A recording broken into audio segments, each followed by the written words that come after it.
My name is Sam Wagner, and I'm the author of Malignant Self-Love, Narcissism Revisited.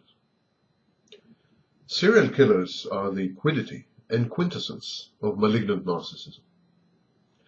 The narcissist's pronounced lack of empathy, his off-handed exploitativeness, his grandiose fantasies and uncompromising sense of entitlement, all these make him treat other people like objects.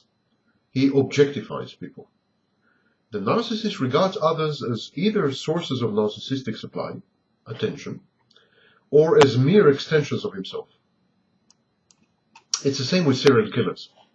Serial killers often mutilate their victims and abscond with trophies, body parts. Some of them have been known to eat the organs they have raped, as an act of merging with the dead and assimilating them through digestion. They treat their victims as children do rag dolls. Killing the victim and capturing him or her on film before and during the act, that is a form of exerting unmitigated, absolute and irreversible control. The serial killer aspires to freeze time in the still perfection that he himself has choreographed. The victim is usually motionless and defenseless, bound and gagged. The killer, in this way, attains a kind of object permanence. The victim is unlikely to run on the killer, to flee, to abandon the killer, as the killer was abandoned in early childhood by his parents. In malignant narcissism, the true self of the narcissist is replaced by a false construct, the false self.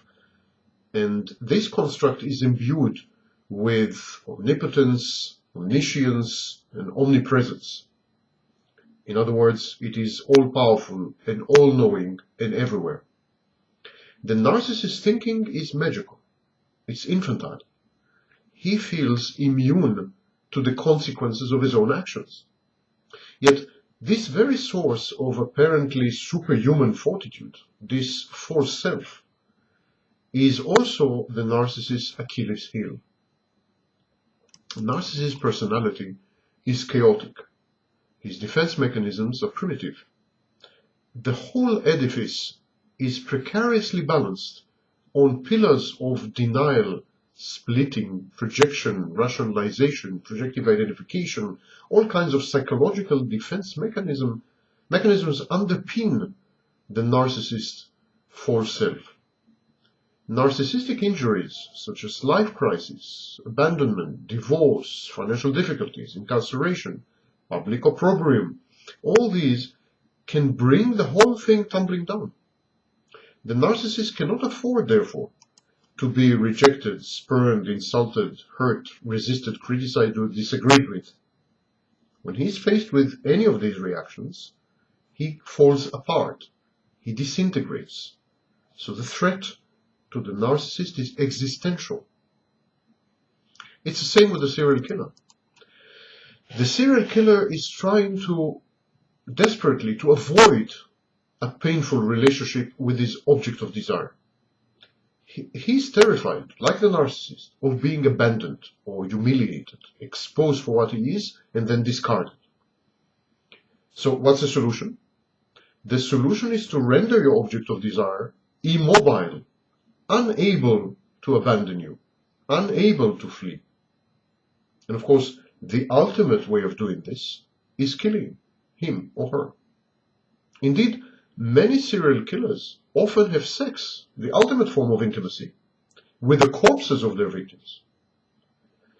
Objectification and mutilation allow for unchallenged possession. It is by killing his victims that the serial killer owns them. Devoid of the ability to empathize, permeated by haughty feelings of superiority and uniqueness, the narcissist cannot put himself in someone else's shoes. He cannot even imagine what it means to be human. This idea of being human is alien to the narcissist. His invented false self is always to the fore, cutting him off from the rich panoply of human emotions. And so the narcissist believes that all people are narcissists, because he doesn't know better. Similarly, many serial killers believe that killing is the way of the world.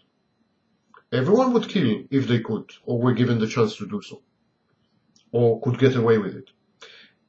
Such killers are convinced that they are being honest and open about their desires, and that therefore they are morally superior to others.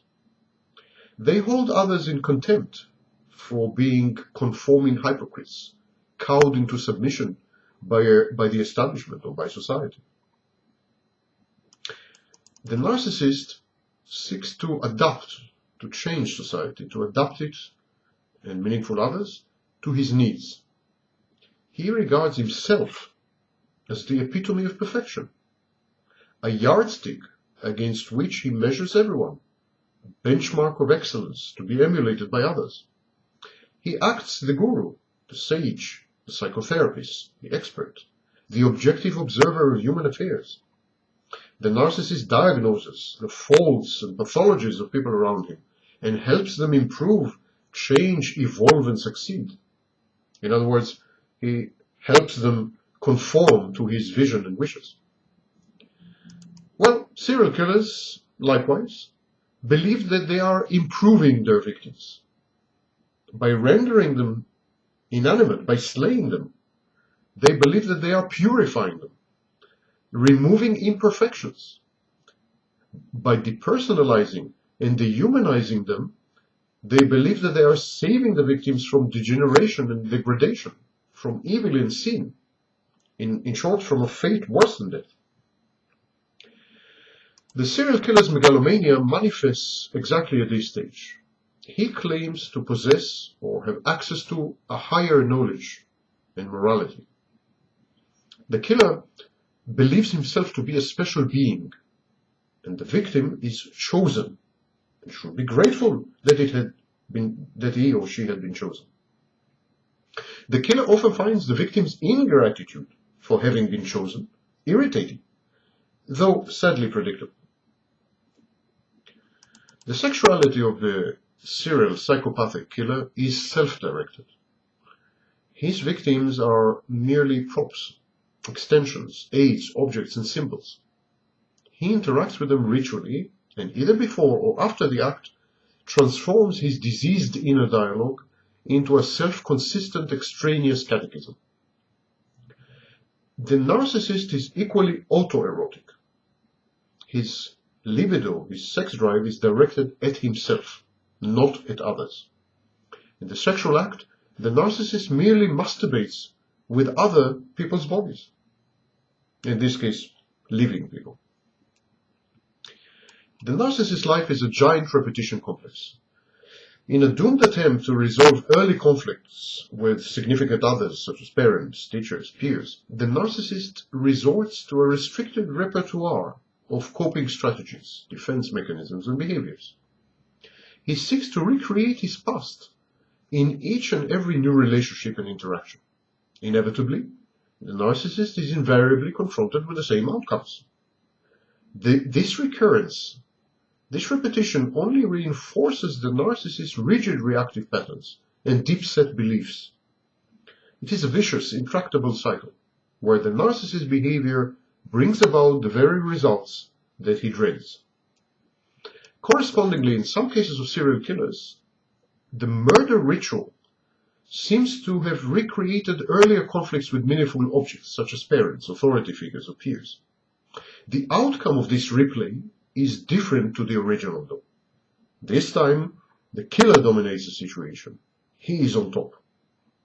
The killings allow him to inflict abuse and trauma on others, rather than be abused and traumatized. It's payback time.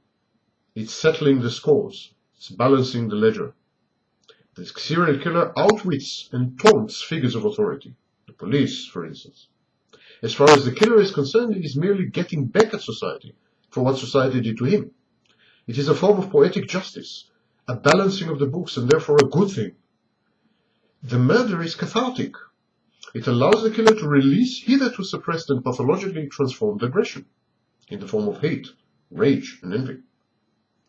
In every serial killing, sexual murder, and sadistic abduction and slaying, there are three participants: narcissist perpetrator, his or her victim, and the audience, police, the media, or the public at large.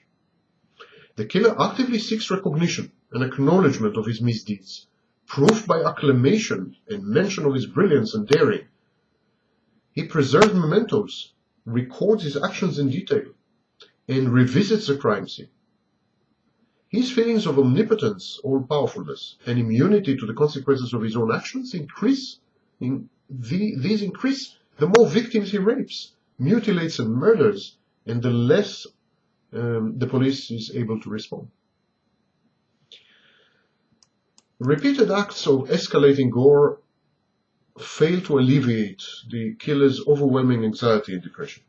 He seeks to vindicate his negative introjects, the voices of his demanding and sadistic parents, for instance, by being caught and punished. The serial killer tightens the proverbial noose around his neck by interacting with law enforcement agencies and the media, and thus providing them with clues as to his identity and whereabouts. When apprehended, most serial killers experience a great sense of relief. Serial killers are not only objectifiers. They don't only treat other people as objects. To some extent, leaders of all sorts, political, military, or corporate, do the same. In a range of demanding professions, surgeons, medical doctors, judges, law enforcement agents, etc., objectification efficiently fends off attendant horror and anxiety. Yet serial killers are different to these people. They represent a dual failure of their own development as full-fledged productive adults, and of culture and society they grew in. In a pathologically narcissistic civilization, social anomalies proliferate. Such societies breed malignant objectifiers, people devoid of empathy. We call them narcissists, and a tiny minority of them become serial killers.